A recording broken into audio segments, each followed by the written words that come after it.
Welcome everybody to Coastal Conversations. My name is Kimberly Cook and I'm the education coordinator here at the Pontchartrain Conservancy. This is the first in a series of conversations that are community focused and they are about environmental issues that are impacting our area. So it's just an opportunity for us to have dialogue around issues that maybe some of us know some things about and maybe we don't. So it's really about dialogue, so I want to stress that. There are a few housekeeping things I want to announce to you, and one of those would be because of our lovely COVID-19 visitor, we have to keep our mask on at all times, and then also you can see that your chairs are spread out, so we just ask you to keep your chairs where they are, and that's mainly for your safety and the physical distancing. We do have a restroom. It is in the white building, so feel free to use that if you need it. There's hand sanitizer in there as well. And then also, by participating in tonight's event, you are giving consent to use your image and your voice. It is being recorded. And I just want you to be aware of that. That wasn't an email, but I just want to follow that up and make sure everyone knows that is the case. So we have two speakers tonight, and the first one is going to be Mark Benfield. He is a professor at LSU. A lot of his research has to do with microplastics, and tonight he's going to speak about the Nurdle spill in the Mississippi River and what he's finding from that. And then he'll speak for about 20 minutes. Our second speaker is Ms. Sharon Lavigne, and she is the founder and director of Rise St. James. And she's going to talk a little bit about how she got involved in this issue and what it might mean for our communities. After that, we're going to spend about 20 minutes opening it up to dialogue to everybody, and I'll talk more about how that's going to work when we get to that point. But in the meanwhile, Mark's up first, and we have emailed you all a PDF version of his presentation. So if everybody wants to take a moment, check your email, and make sure you can open that and follow along with him. If you can't open it on your phone, we do have some paper copies that we're happy to share. And those of you who are watching virtually, we will be sharing his PDF file via Google Meet. So everyone should be able to see. And then as soon as everyone's ready, we'll let Mark kick it off for us. So I will step out of the way.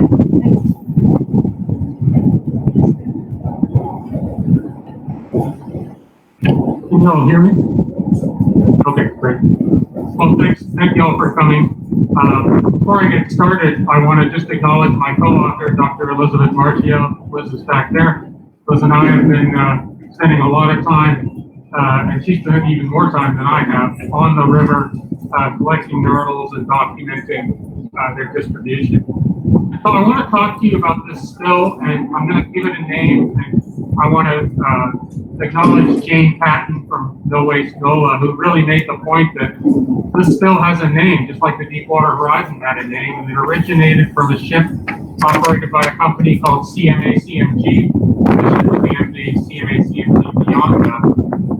And it spilled nurdles in early August, into the Mississippi River. A lot of nurdles. And so I'm going to talk to you about that. First, I want to kind of step back and tell you about microplastics. But before I do that, let me just give you the facts of the case. So on August 2nd, next slide. On August 2nd, the CGM Bianca was docked just a little bit upriver from the Crescent City Connection Bridge. And during a storm, it broke free from its moorings. And a bunch of cranes fell over into the river, and somehow 4 40-foot shipping containers also entered the river. 3 of those shipping containers were apparently empty. One of them was filled with what we estimate to be 743 to 750 million nurdles. All were part of the contents of that container entered the river. And I say all are part because nobody's talking, nobody's telling us how much was spilled. But I can tell you from what we see along the banks of the river, I would lean more towards the all part than this part of it. All right, so let's start by talking about microplastics. So next slide.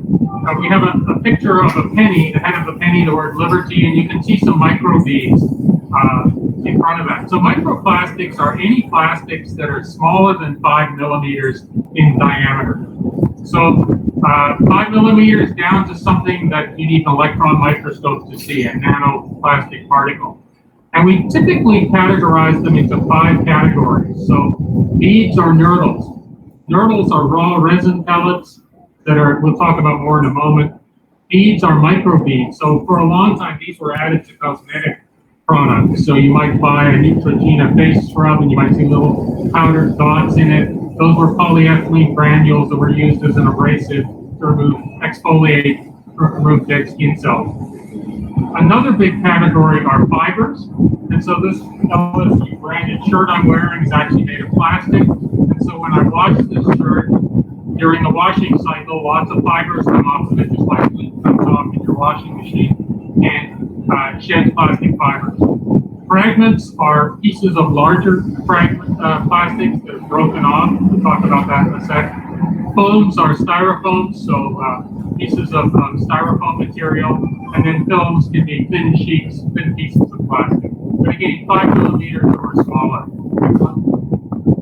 So where do they all come from? Well, obviously large pieces of plastic, we see them on our streets and in our public areas and in our waters all the time. Plastic takes a long time to break down. However, the sunlight, the ultraviolet rays in the sunlight and oxygen can cause the chemical called a plasticizer that's in the polymer to become brittle, to break down. And that causes the plastic to lose its integrity. You probably all picked up an old water bottle or an old shopping bag and it'll crumble in your hands. So that is the result of these plasticizers breaking down. Add mechanical damage to it, cars, people walking over them, people running their lawnmowers over this stuff, and a single piece of plastic can progressively break down into millions of small particles. These masks that we're wearing, if you're wearing a disposable mask, are made of polyester, and there are millions of fibers in here. So when these things break down, they're going to shed millions of fibers into the environment. So fragmentation of larger plastics. Paints and coatings are another big one. We tend to think of paint as being a non-plastic material, but most paints today are made up of polymers. And so when you see paint flakes, that's really plastic flakes that are getting into the environment. Another area are bead plastics. So you can go to Lowe's and you can buy a 5-gallon bucket of plastic fragments and feed them into a compressed air device that will remove corrosion, take paint off, take rust off. It's a little gentler than sandblasting. The marine industry uses a lot of these, and so when they're blasting corrosion off a ship with these plastic pellets, all these plastic beads are going, and fragments are going into the environment.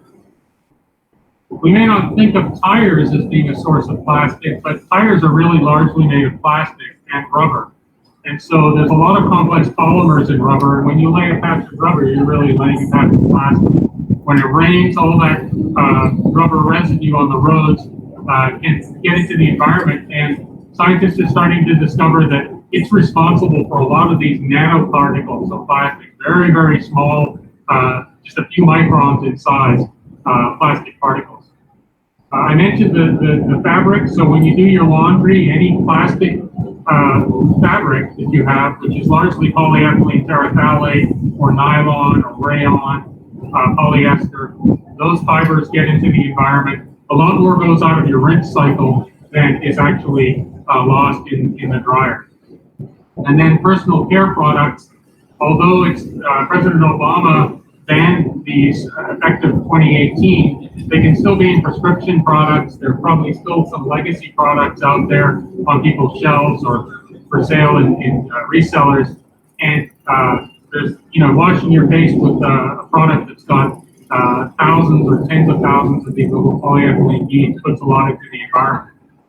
And then finally, there are the raw resin pellets or nurdles. So almost all plastic, when it's made, a factory that makes it, it's processed into these little beads. They can be spherical, they can be cylindrical, they can be irregular, and it's just an easy way of shipping this stuff. They can be transferred very easily, they pour like sand, and if you want to make a Lego or you want to make anything out of plastic, you start with this resin pellets, these nurdles, you add colorant, you add plasticizers to give them shape and texture, or ductility and texture, you melt them down, put them into a mold, and out comes your plastic product.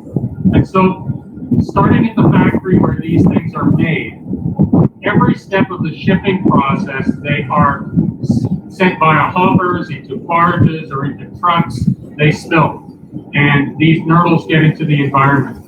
Now, I can tell you that we've been monitoring the Mississippi River for about 2 years, and we have data from Baton Rouge in New Orleans, and we see nurdles in the water. So nurdles are definitely a common of plastic. Next slide. So one of the characteristics of microplastics is plastics by themselves are not that toxic. They're relatively inert. However, they're small and they have a large surface area. So there's a picture here of a piece of styrofoam. It's got a huge surface area relative to its volume. And so the surface chemistry of these small microplastics is such that they become almost a sponge for organic pollutants. Next slide. So if you've ever put a drop of water on a piece of plastic, it beads up. That's because plastic has a hydrophobic or water-repelling surface chemistry. It's non-polar. Water is a polar molecule. It's got a positive charge on one end and a negative charge on the other. And so it doesn't stick to the plastic, it beads up. But organic pollutants, non-polar pollutants, herbicides, pesticides, PAHs, DDT, PCBs, all of these organic non-polar compounds, they stick very well to the surface of plastics. So each of these microplastic particles becomes a vector for organic pollutants. And the longer they're in the water, the more organic pollutants stick onto them. And so I was telling Travis Lutz from WWNO about this, and he said, oh, they're kind of like an Uber for all these chemicals. And I said, yeah, they're like all these zombies that you see in this slide, hitching a ride in this Uber. All these nasty chemicals are being transported by the plastic, and when they get into an organism, they come off and they get into the tissues of that organism. Next slide. So what are the impacts? Well, obviously we've seen the impacts of macroplastics. You've seen these tragic pictures of sea turtles choking on plastic bags, dolphins being entangled in them, seabirds, with their carcasses, the stomachs just filled. You go to Midway Island, apparently the albatross is there when they die. You see the outline, the feathers, the bones, and all the plastic that was in their stomachs. And marine mammals get entangled in fishing nets and things like that. Microplastics are a little more insidious. Next slide. So for microplastic impacts, we can start with the various sources of microplastics. And through a continual process of photooxidation and mechanical breakdown, they're constantly breaking down into more and smaller particles. And then we get all these persistent organic pollutants sticking onto the surface of the microplastics. And then they're taken up by marine organisms, oysters, zooplankton, small fishes. And as they get eaten by larger and larger animals, the concentrations build up in a process we call biomagnification. Some of those also, some chemicals leach out of the plastic, so they get into the water supplies that we have, things like BPA, phthalates, other plasticizers. And then they're taken up by people, they're taken up by animals, and ultimately they can enter our food supply. And this is a hot area right now. We don't really understand the long-term implications of these things getting into our food supply and into our bodies. But many of these compounds are hormone analogs, so they can bind to the same receptors that natural endocrine chemicals attach to, and that can lead to birth defects, developmental abnormalities, cancers, all kinds of products along those lines. Next slide. So our cities are basically microplastic factories. I took this picture in Baton Rouge, but you can find the same kinds of scenes anywhere in New Orleans or any city in the United States. And note the storm sewer there. So when it rains, I like to say that the stuff on our streets is one rainfall away from beginning its journey into our oceans. Next slide. So the Mississippi River that flows right past our cities, it's home to 100 million people. And every town and village and city on that and farm on that in that drainage basin is a microplastics factory. And it's all coming down the river and getting into the Gulf of Mexico. So I mentioned that we've been studying microplastics. Next slide. So here's a picture of just the typical samples. Lots of organic matter, but there's a nurdle in there, there's a mollusc, there's and we put it in a jar, we see all the styrofoam flow to the surface. So we get get a lot of microplastics. And here's the next slide. Next slide. You should see 9 categories here. This is from a 15-minute sample of the Davis Pond diversion. It allows this water to get into the Davis Pond and into Barataria Bay. And take a look at the nurdles, number D in there and number H, different size categories of nurdles. But this is all coming out of the Mississippi River. Next slide. And the bottom pictures here, the more yellowy ones, these are pictures from the stomach of a zooplanktivorous fish from Terrebonne Bay. And its stomach, every fish that I've looked at that eats zooplankton from Terrebonne Bay has microplastics in its stomach, particularly fibers. So they're getting into our water supplies and they're getting into fish. All right, so now next slide. Let's talk about the nurdle still. And I want to just briefly list some of the questions that I'm interested in, like how much was lost? You should be able to get that information. We had to figure it out. Where did it go? What are the impacts? And why wasn't it cleaned up? And so next slide. Let's start by how much was lost. First off, CMA and CGM won't say. The U.S. Coast Guard and the DEQ don't know. And apparently, I talked to the guy at DEQ, he said everyone lawyered up the moment the spill happened. No one's talking. So I'm sure it'll come out in some legal forum, but right now they're not even telling us how much it's still doable detective work. On October 10, 2017, in Durban, South Africa, 2 40-foot shipping containers filled with high-density polyethylene and low-density polyethylene fell into Durban Harbor. The nurdles were packed in 25-kilogram sacks. Liz, have you got that sack there? So were the nurdles. This is a sack that Liz recovered from the banks of the river. It's a 25-kilogram sack. All right, so they were packed the same way. We know that from the Durban spill that a shipping container holds 990 sacks of nurdles. So that's about 24.75 metric tons or 24,750,000 grams. I've weighed the nurdles. I can tell you the average weight is 0.033 grams. So that, if you divide 0.033 into 24,750 million, you get about 750 million. That's the worst case scenario. That's total loss from the container in the spill. Where did they go? Well, next slide. The majority of them probably stayed in the river and are already in the Gulf of Mexico, spreading out in a huge patch. A little bit like the Great Pacific Garbage Patch, but on a smaller scale. They're out there and they're being aggregated by oceanographic features into convergence zones where they might be more concentrated and other areas where they might be less concentrated. Large amounts were deposited along the shoreline downstream of the Crescent City Connection Bridge. And so here's a picture taken, I think this is from Governor Nichols' Wharf. There's a sandbar there. Our approach has been to go out and use quadrats, either 1 foot square or 2 foot by 2 foot, and collect all the nurdles that are in there, okay? And so then we take the samples back to my lab. This is Rachel Nixon, one of my undergraduate students, and we separate out all the nurdles from all the other garbage that's in there and organic woody debris. And we then use an instrument called a Fourier transform infrared spectrometer. That allows us to get the fingerprint of the nurdles. This is an instrument you find in a forensic lab. And they can tell you basically on the amount of infrared light that's reflected or absorbed, what the signature of a compound is. And we can match that to a library. So I ran these things and they're high density polyethylene, just like the bag says. We calculate the numbers and weights of microplastic and other plastics. We measure the area with a tape measure that was contaminated, and by multiplying the average density of nurdles per square meter by the area, we can come up with an estimate of how many nurdles, plus or minus, were in each area. And we've gone down the river, down to Algiers Point, Chalmette, Berry, Carnarvon, all those areas measuring nurdles. So really, I'll sort of phase it out there. It's a work in progress. This is what my lab looks like. This is just a part of it. Got hundreds of samples of nurdles drying, being ready to count.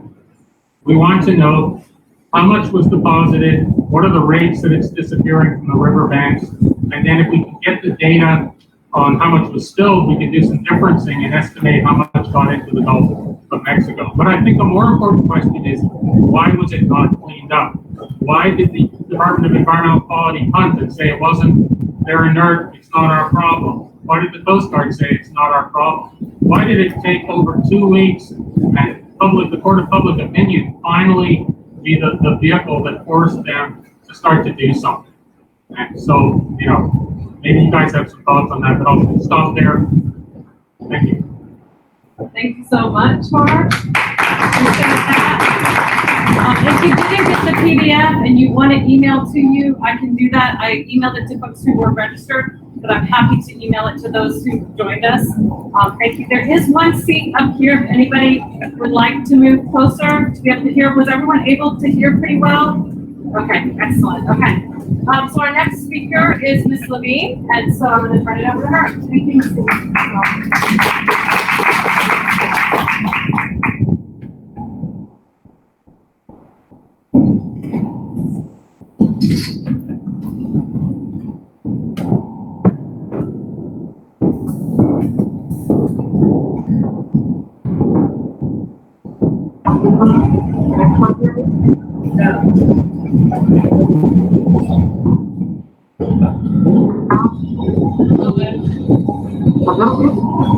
Probably just speak right into it, Ms. Lavigne.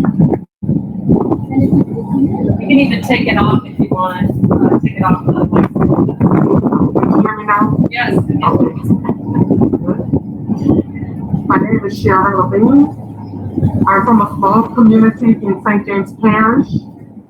I'm the daughter of a former civil rights leader of the 5th District, a close-knit community mostly comprised of people of color. I'm also the daughter of a farmer who would not dare eat anything if it did not grow in our farm border. Naturally, the great outdoors and myself were inseparable. Some mornings, my siblings and I would anxiously dart out the door to ride our bicycles up the driveway. I could feel my youthful lungs expanding as I swallowed gallons of fresh white air. Being and enjoying outdoors was the true victory. There was no place I would rather be than outside. In tranquility, feeling the sun rays on my skin and body breeze. Although I was young, I knew then the true luxuries of life. If someone would have told me back then that one day my sweet hometown air would be polluted with a foul stench accompanied with toxic yellow dust particles, that our river would be destroyed with acidic water, and that some of my closest friends would lose their lives to cancer as a result of foreign industrial carefully exposing poison into the environment from my home. I would have never believed them, never. Today, St. James now has 21 chemical industries and refineries. Not only myself, but my family and friends are exposed to hazardous emissions by simply walking outdoors and taking a break. With my own eyes, I have witnessed the only town that I've ever known sold to the highest industrial bidder, regardless of the detriment of the health of the people who suffer from its consequences. With my own eyes, I have witnessed that what was once my liberation from the stresses of life becomes the subsequent villain, stealing my health a little more each day. With my own eyes, I have seen Louisiana legislation willingly allow the violation of human and ethical rights of the residents of St. James without a second thought. On August 2nd, 2020, Nurdle spilled from a shipping container that fell off the cargo ship at a port in New Orleans. A week later, this spill no one has taken responsibility for the cleanup. These nurdles are one most common plastic pollutants in the environment. First of all, what are nurdles? Nurdles are small lentil-sized plastic pellets that make up nearly all of the plastic products we use every day. And they're a big problem for our rivers, bays, and seas. Accidental spillage and mishandling means that billions of nurdles end up in our river, our bays, and the ocean, creating countless problems within these ecosystems. Nurdles soak up pollutants and become toxic. Nurdles never disappear from bodies of water completely. They just get smaller and smaller. Animals and seabirds mistake nurdles for food, allowing them to enter the food chain, ending up on our plates. On December the 10th, 2020, the Louisiana Bucket Brigade and Rise St. James and many organizations hosted a Nurdle Fest. The event took place on the lawn of the Department of Environmental Quality. We displayed hundreds of thousands of nurdles, and also call them plastic pellets, that were collected by Diane Nielsen and used as evidence in the landmark case against Formosa Plastics.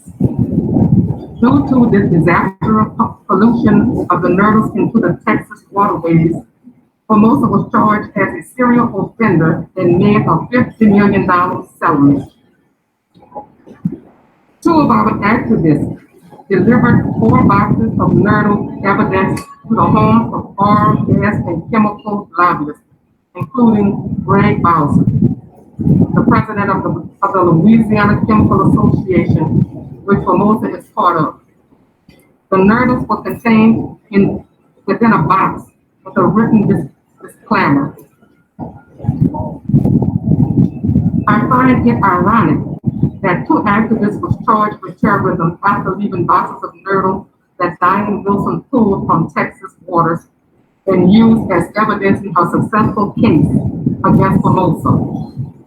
Diane Wilson gave the activists the nurdles to help them convince local authorities not to permit the St. James Parish plastic plant. Delivering them in a box would not present any harm to humans. Not bothering to clean up the nurdles shows that the state has a double standard. If Formosa is allowed to build its planned petrochemical complex, I expect to find the same kind of plastic pellets all along the Mississippi River's bank, downstream of St. James in the future.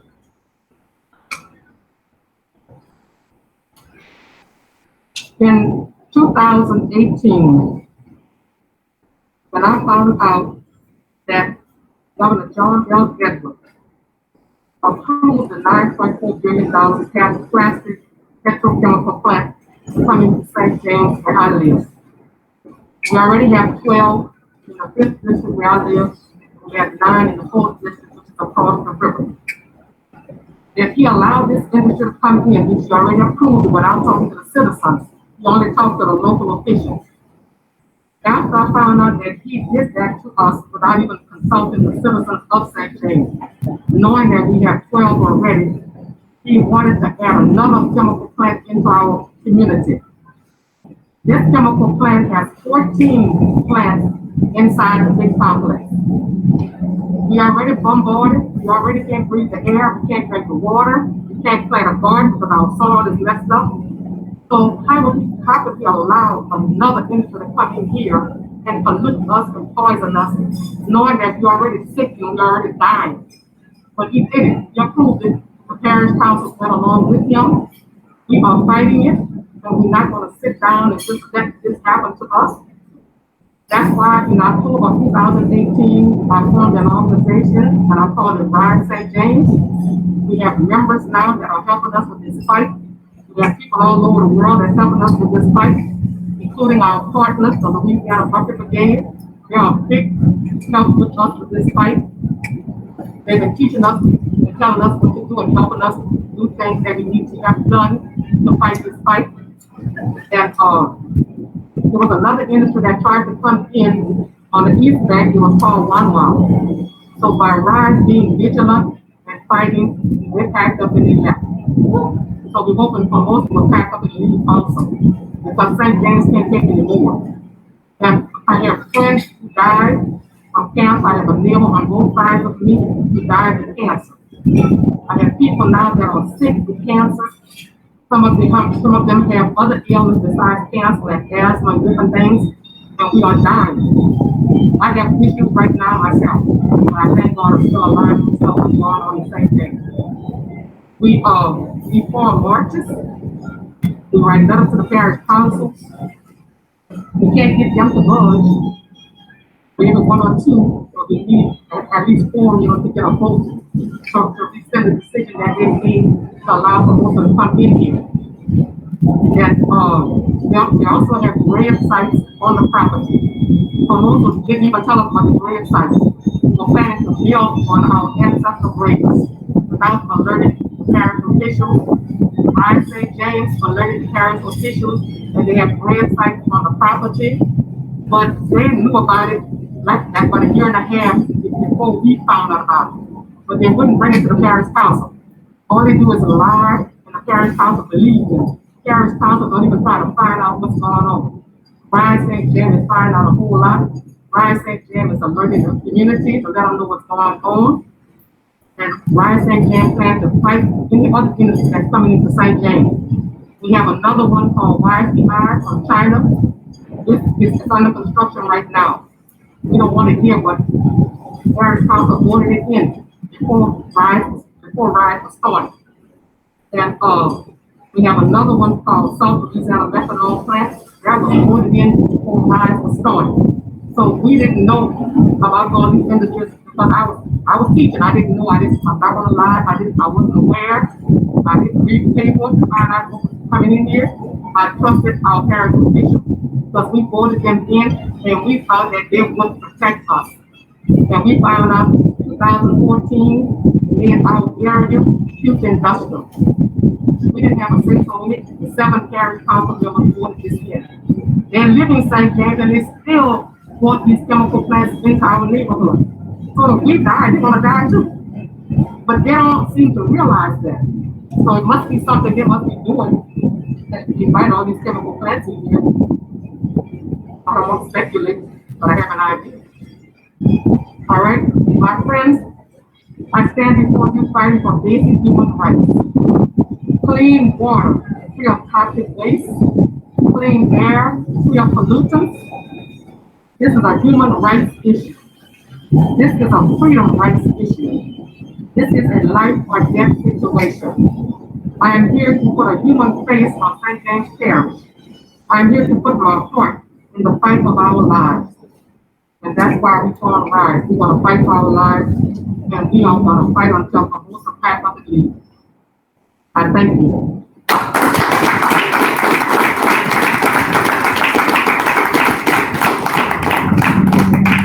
Thank you so much. Appreciate it. This begins the section where we're opening it up to community members to ask questions or make comments. You can ask each other questions, you can ask our speakers questions. We'll start with folks here live, and then we'll take somebody that's watching virtually. If there's someone who has something they'd like to start us off with, question or comment? Anybody? It's about dialogue. Please be brave. Let's get it going. Somebody here? Yes. Hi. Yeah, my name is Scott. I work with environmental development law. I'm concerned with a lot of the water permits, obviously, part of which people can sign up at stopformosa.org.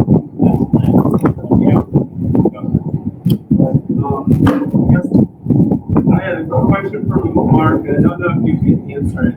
But in the water permits for these companies like Formosa, it's 11 plastic manufacturing. I look at the water permits and always think, we're wondering, like, well, how many more nurdles are going to be in the river because of the plan? In the permit, they say 0.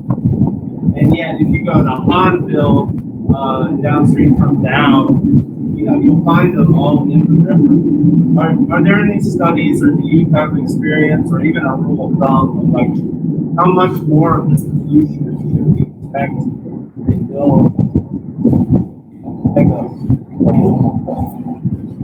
So the question is, if they build, the Formosa plant or the other one, what's it called? The one across the river? I think there's YCI. YCI. How much more nurdle pollution can you expect? We get nurdles in our New Orleans samples. They're pretty rare in Baton Rouge. So they're coming into the river somewhere between Baton Rouge and New Orleans. And so that's typical how where a lot of these plants are. But the numbers that we see in the river are fairly low. However, if you multiply it by the volume of the river, it's still quite a lot of nurdles. But it's difficult to estimate how much a single plant would put in because it really depends on how sloppy they are. I know the Point Comfort plant, Formosa plant in Texas, they were allowed to release a certain number of nurdle, or as a percentage of their production, I believe. And that translated into a lot of nurdles, and I think they were releasing far in excess of what they were permitted to do. If this place says they're going to release zero, I would be highly skeptical of that number. So I guess I don't think we can answer that number right now. It's going to be more. But you're saying they did document that in the Texas case? Yes, I do think so. I think if you read the document that Jeremy Conkle wrote as an expert witness, I think he covers some of that in that document. I'll tell you this though, looking at the nurdles that we're seeing on the shore here, they're not all from the MPD office. We're seeing nurdles that are different shapes, different translucencies, different colors. So they're definitely not all from this scope. We're going to take a virtual one, and then I'll come back to you. Do we have somebody? We do have one. Can't deflect. One question was, have any nurdles made their way into Lake Pontchartrain yet? We're just having a let's speak louder signal. So, Yes. The question is, have any nurdles made their way into Lake Pontchartrain? And I don't think we know that. I know I went down with Dr. Marchio, we went to Carnarvon, and she found a nurdle on the discharge side to the side of Carnarvon in some water hyacinth. We know they get entangled in the roots of water hyacinth. So they're getting into Mississippi Sound. It's not a stretch to say that they couldn't be carried around and into Lake Pontchartrain, but I don't know. We had a question here, and then we'll come back to you. Yeah, Liz? Yeah, Mark, this question's for you. Since there's more than one plant that's releasing nurdles, essentially, is there a way that we can track who's releasing them? If we're finding a nurdle on the beach, is there a way that we can say this nurdle is from that plant? And I also would like to thank Ms. Sharon for coming. And I was wondering if there's any way that you can get involved. Is there an easy way for us to help you out soon? Does that make sense? Help us get word to the governor. Okay. Thank Can you. you do that? Yes. Thank you. Absolutely. So I mentioned the spectrometers. So we have a couple of spectrometers in my lab, and we can put these nurdles on them and get a fingerprint. And so if we can get samples from these different plants, either request a sample, say you're a vendor and you're interested in purchasing some nurdles from them, you need a sample, or if you can collect them from there, we can run them through a spectrometer and get a fingerprint. And then you could get a match, but the trouble is, remember I talked about plastics breaking down under ultraviolet light. The longer these nurdles are in the environment, the less their spectral signature resembles the pure polymer. And so over time, it becomes more difficult to match these things. And so you could say, oh, it's a 78% statistical match or an 80% statistical match, but you may not get a good match from a nurdle that's been out in the environment for a while. We're going to take one virtual one, and then we'll come back to you, okay? So That was actually our last virtual question. That was our last virtual question. If anybody who's watching virtually has a question, just type it in and we'll definitely try to get to that. And back here, we had a question.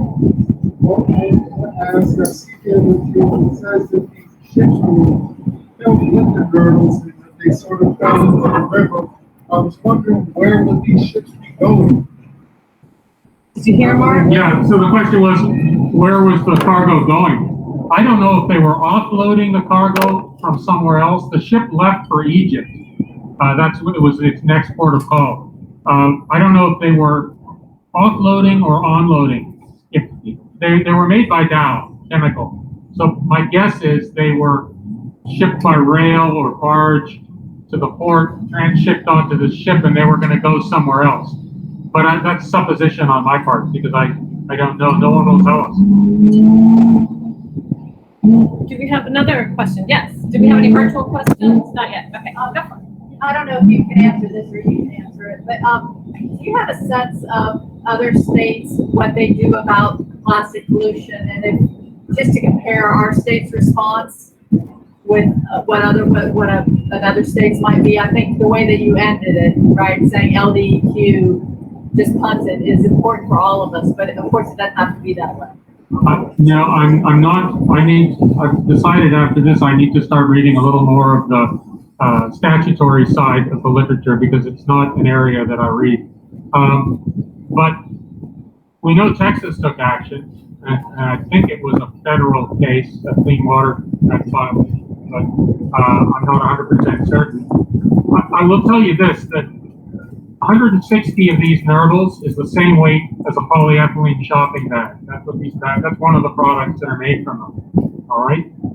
If you divide 160 into 750 million, it's a big number, million. If I started dumping shopping bags into the Mississippi River, millions of them, I think someone would stop me and there would be action. If any other product, if they were put into a bigger, more visible product, then I think action would have been taken.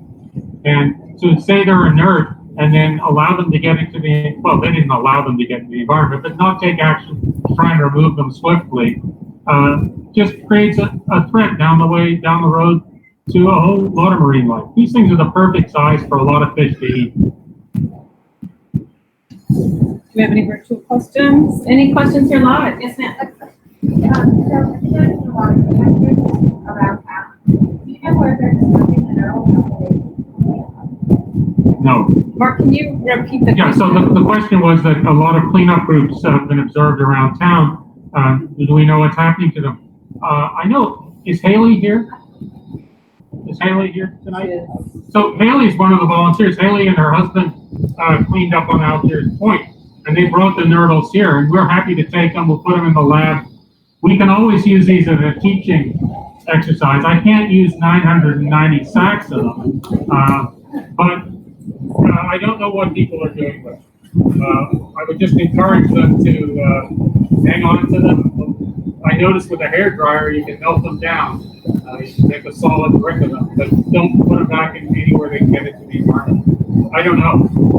I don't know what the company's doing. We look today, they're collecting big garbage bags of woody debris, water hyacinth, and sand and nurdles.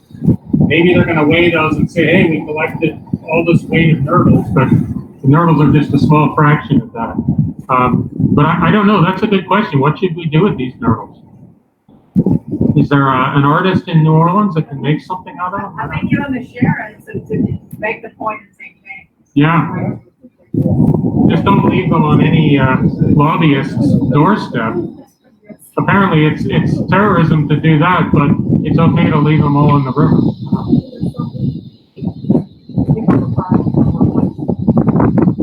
We have a speaker down, y'all. We're gonna get creative here for a minute. Any other questions from the live audience or the virtual audience? Right here. Yeah. You hear me okay? Yeah, okay. And they're gonna repeat your question. Oh, yeah. Thank you so much, Dr. Benfield and Ms. Lavigne, for sharing everything. I had a question specifically about cleanup efforts because the thing that was so surprising for me reading the article was that after 2 weeks, no formal cleanup efforts were being made. And here we are another 3 weeks later. So I know there's some mixed feelings about grassroots volunteer cleanup groups because I've heard from someone that if people are going out and cleaning up the mess, then the companies responsible will never actually take responsibility for it and do something about it.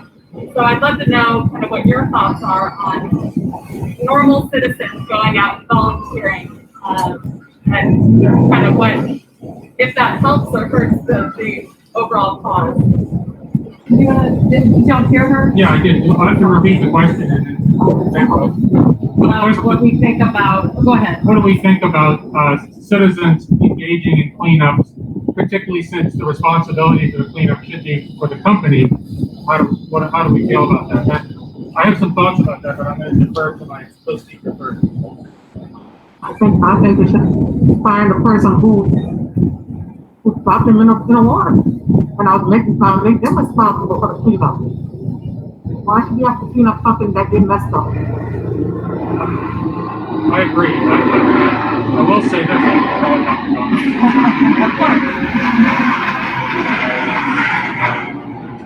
I can't compete with the Coast Guard couple. We do need to know how much was collected. And so I will say that if you've collected nurdles, get them to myself or to Dr. Marchiel, and we'll dry them and weigh them, because I want to have some idea of how much was recovered from the shoreline and where it was recovered from. But we've observed the crews. It's a company from Texas. It's called U.S. Environmental Cleanup or something. Environmental Services. They're making very slow progress, and every day that these nurdles are on the riverbank, we have an oscillation in the river level due to tides and rainfall and other events. The longer they're out here, the higher the probability is that they're going to get into the Gulf of Mexico. So every nurdle removed from somewhere is a nurdle that's not in the environment. So I'd say let's do that, because they're not conducting any kind of a cleanup on a scale that is going to make an appreciable difference. Ms. Lavigne, did you want to add to that? I was just agreeing with him. Okay.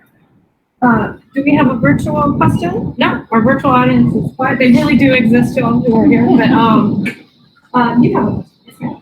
I just want to piggyback on that, because it's sort of awkward that we hate for those guys to have us clean up, except the fact is it needs to be cleaned up, and you need to quantify it, and every nurdle left there is one that can harm wildlife. I would suggest if anybody wants to do that, you also get some big signs and put them, stake them up where you're cleaning them up, and say, I'm cleaning this because they won't, because they spill, and just make it very obvious that you're a good citizen and that the criminal is not helping out. Take some pictures, put them on social media. Yeah. Thank you. Our first comment. I was excited about that. Is there anyone virtually? Still good. Okay. Anyone else who has comments or questions? Yes, ma'am. Hi. A question for our speakers, or possibly for, I guess, the room. We know that the nurdles have been in the river for quite some time. If we speak to people who spend time on the shore or spend time on the water, we know that they're there, but what I've not been able to find are really clear reports of a container went in at this space at this time. And I'm wondering, it seems like I can't find it under any Clean Water Act violations. Does anyone know of, who is regulating and who is tracking, or who's responsible for collecting the reports on these nurdle spills, either here or I guess in other states, if that's where we need to look to for an example? That's a great question. Does anybody want to address that one? Well, the question is, who's responsible for keeping the public informed about where these spills occur, when they occur, the quantities? I think this is an important precedent-setting spill, because we've got the potential for many of these plants. There are plants already producing nurdles in Louisiana. That's a sunset gun, but Sorry, I don't know. When I asked the Coast Guard, I talked to two public affairs officers from the Coast Guard, and they said that they were not responsible. This was not a regulated substance. It was not a pollutant. And so they weren't responsible. DEQ basically had the same message. So I don't know. I'm going to address real quick for our virtual audience who's hearing that sound. If you want to pan over to it, that's a next door neighbor that's firing a cannon, maybe. I'm not sure. And we're really sorry. We didn't know that was happening, but I don't want you to be alarmed. It's off-site and nothing negative is happening. I was in the Army. I just wasn't expecting that. Don't worry either. Excellent question. Do we have a virtual question? I'm hopeful. Okay. Is there anyone else who has questions or comments? Back here, Michael. Yeah, and they can pan to you. How you doing? I'm Sage Michael, co-founder of North Lavigne Beach. You know, we pretty much went over Lavigne Beach and started a cleanup effort, like ever since, like pretty much myself since the beginning of the year. So we've been over there on a consistent basis. We call civil disobedience for the greater good. And we gave emergency environmental cleanup. And we talked about responsibility of cleanup. At the end of the day, God put it on my mind to take care of the earth. He said, this is God's way to keep it until those people responsible to do it. I just take a little time and do one trash at a time, one bag at a time, and I still hold them accountable in the process. So it's a twofold effort. You do what you can with your hands, your time, your resources. You try to organize your efforts like we did in an organized way to try to pull those resources, and that was what other people are doing the same thing. And then you hold your leaders accountable. You just keep chipping at the ladder. You start at the bottom and you work your way up. At least you get an answer, or you get an email, or you don't get a response. At least you shot your shot. And that's what we're going on for Lavigne Beach. We're shooting our shot at the government where we can point our efforts as cleanup, but we're more than a cleanup. We're more environmentalists, community activists.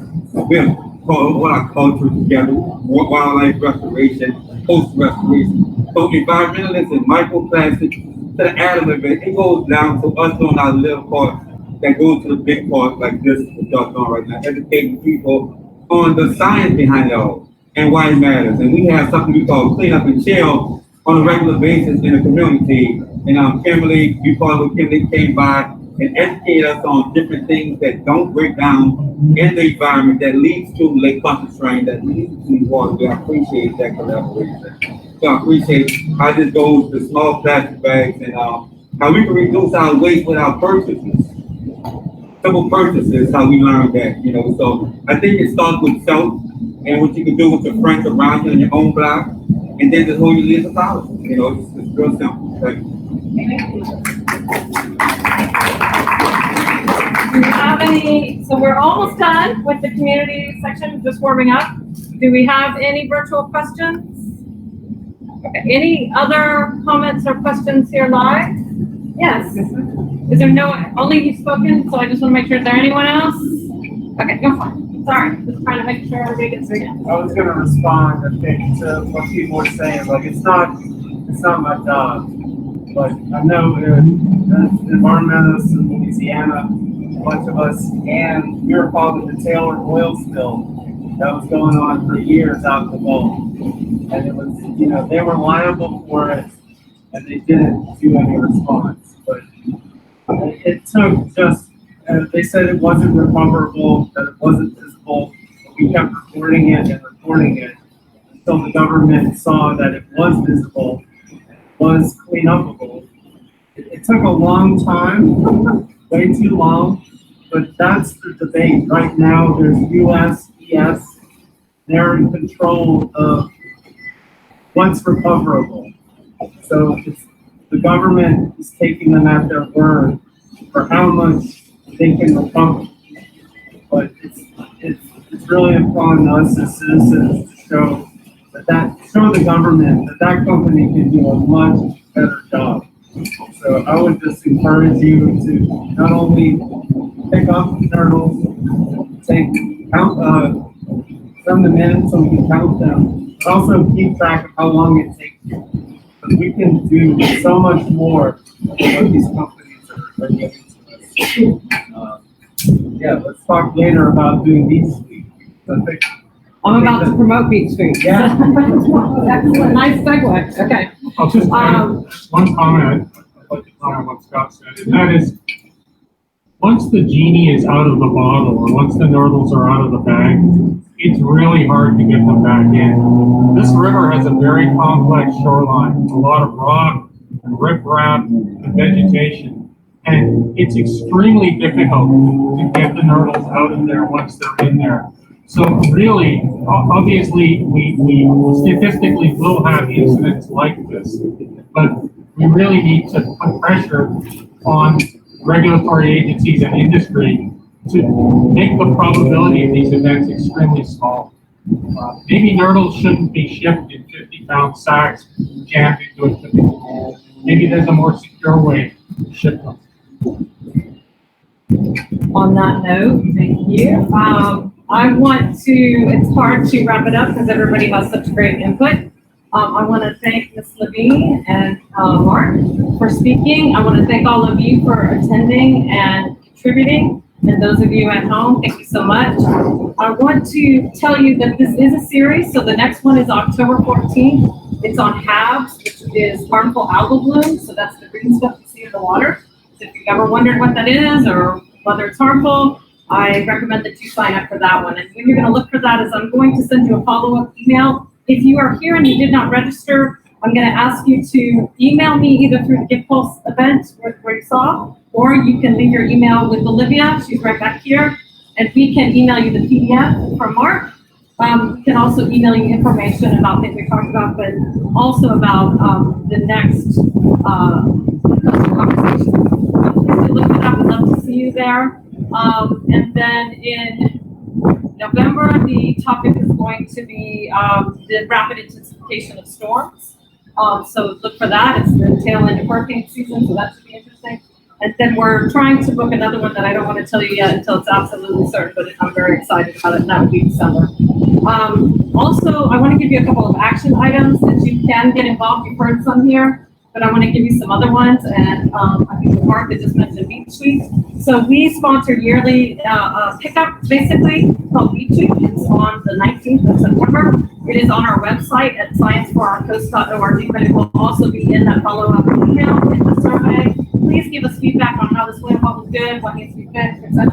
I know the sound is going to be the number one thing I hear, but I will work on that, I promise.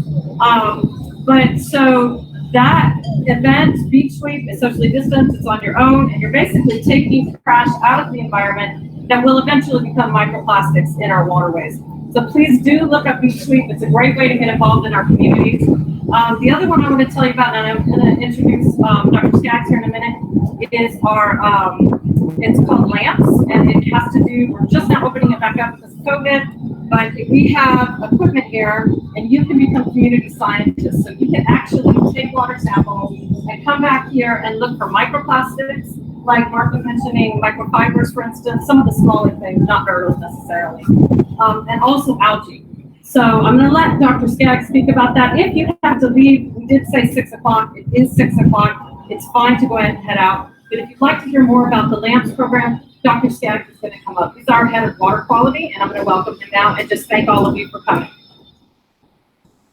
Hi, I'm Brady Skaggs, and we do have a opportunity for you to consider if you're interested. It is our LAMPS Community Science Program. It is sponsored by GOMA. We have a laboratory here on the South Shore where you can go out and collect samples as often and as frequently as you want. Come in here and analyze for 3 different parameters and supply us and our partners with that data and information. We hope to be announcing very soon a laboratory on the North Shore. That information is going to be coming. But if you're interested in learning more or participating in this program, you can email me directly at brady@scienceforourcoast.org or info@scienceforourcoast.org, and we'll be happy to get you connected to sample containers and our training protocols so that you can participate. Thank you.